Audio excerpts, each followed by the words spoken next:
Dalam beberapa waktu terakhir ini kita disuguhkan dengan berbagai peristiwa yang mencuat ke publik dan membuat geger seantero Republik ini. Yang pertama adalah kemunculan pagar bambu yang ini menuai kritik dari berbagai kelompok masyarakat termasuk nelayan yang berujung pada kejaksaan dan pihak kepolisian. Lalu ada peristiwa yang tidak kalah penting dan menarik, yaitu ontran-ontran tabung gas.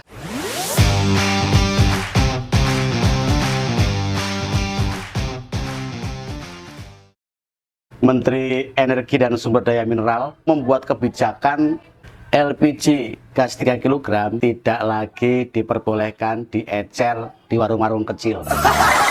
Tetapi pendistribusiannya kepada masyarakat ini langsung dari agen atau dari pangkalan-pangkalan resmi. Sehingga ini menimbulkan kegaduhan di masyarakat. Yang membuat gaduh adalah ketika kebijakan ini diberlakukan per 1 Februari 2025 yang lalu. Ini banyak masyarakat yang kesulitan mendapatkan LPG gas 3 kg. Karena masyarakat yang biasa mendapatkan gas 3 kg ini di warung-warung pengecer, warung pengecer ditutup aksesnya, tidak lagi boleh menjual atau mengecer. Sehingga masyarakat harus beli di agen-agen atau pangkalan resmi. Yang masyarakat sendiri banyak yang tidak tahu di mana tempat pangkalan dan di mana agen-agen resminya. Dan setelah mereka mendapatkan tempat agen dan pangkalan-pangkalan resmi yang menyediakan LPG gas 3 kg, mereka harus mengantri panjang dan tidak sedikit yang tidak kebagian, sehingga ini memicu amarah masyarakat.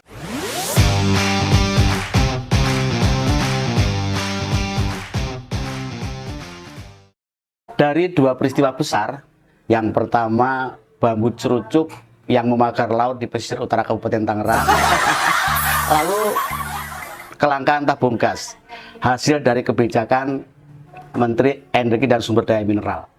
Ini muncul dua sosok yang menarik perhatian masyarakat. Orang kecil tetapi memiliki keberanian yang sangat luar biasa. Yang pertama adalah Kang Khalid, seorang nelayan dari pesisir utara Banten. Lalu Pak Pendi.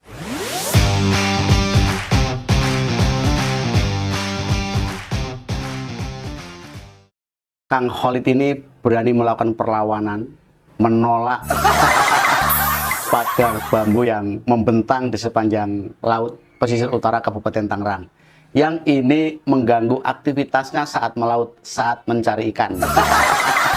Sontak nama Kang Khalid ini langsung melenting, viral, dan apa yang dilakukan oleh Kang Khalid ini mewakili para nelayan di wilayah Kabupaten Tangerang. Tidak hanya nelayan di wilayah Tangerang dan Banten saja ya, mungkin nelayan-nelayan di penjuru Republik ini. Terutama nelayan-nelayan yang saat ini terancam dengan adanya proyek-proyek besar di sepanjang bibir-bibir pantai atau di sepanjang pesisir. Karena saat ini sedang menjadi tren ya.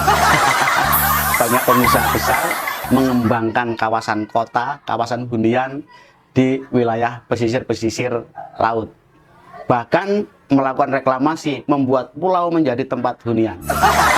Aneh ya, di negara yang memiliki daratan luas, memiliki banyak pulau, tetapi membuat pulau yang dijadikan untuk hunian. Dan seolah-olah negara ini sudah tidak mampu menampung warganya. Seolah-olah sudah tidak ada tempat lagi untuk dijadikan tempat hunian, sehingga memaksakan diri melakukan reklamasi.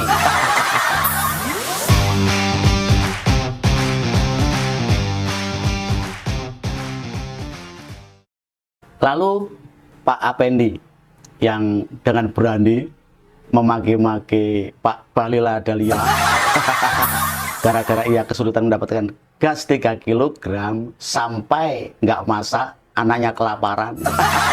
Ia berani melabrak Pak Bahlil Lahadalia saat kunjungan ke kota Tangerang. Pak Effendi ini ngegas segas-gasnya dan membuat Pak Bahlil Lahadalia tidak berkutik.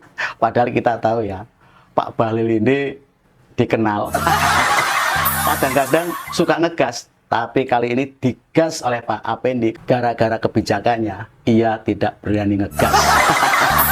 Digas, enggak ngegas.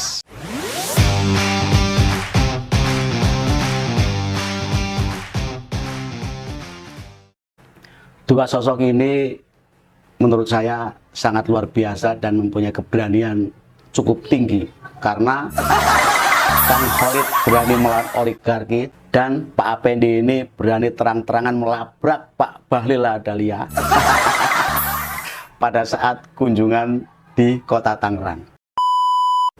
Ini adalah sebagai bentuk perlawanan masyarakat kecil, wong cilik, terhadap kekuasaan, terhadap kekuatan besar ketika ia kesulitan mendapatkan cara untuk hidup.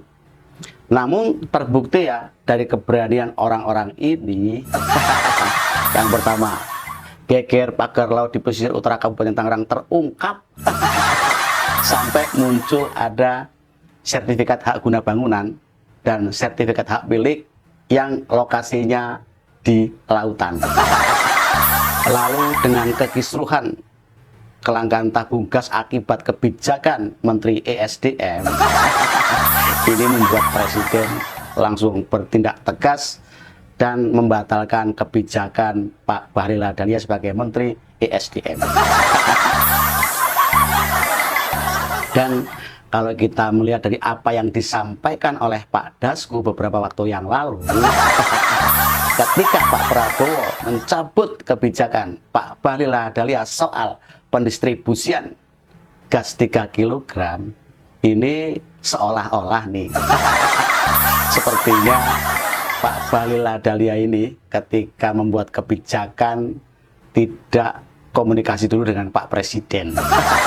Sehingga ini menimbulkan banyak pertanyaan, karena kita tahu ya, Pak Bahlil Lahadalia ini adalah sebelumnya menteri kesayangan Pak Jokowi dan saat ini berada di kabinet merah putih Pak Prabowo. Dan ketika geger ontran-ontran pagar laut mencuat dan menarik perhatian publik mengarah yang berkuasa sebelumnya, muncul ontran-ontran tabung gas yang seolah-olah juga nih mengalihkan perhatian masyarakat yang tadinya fokus pada isu pagar laut. Masyarakat banyak berfokus pada problem gas 3 kg.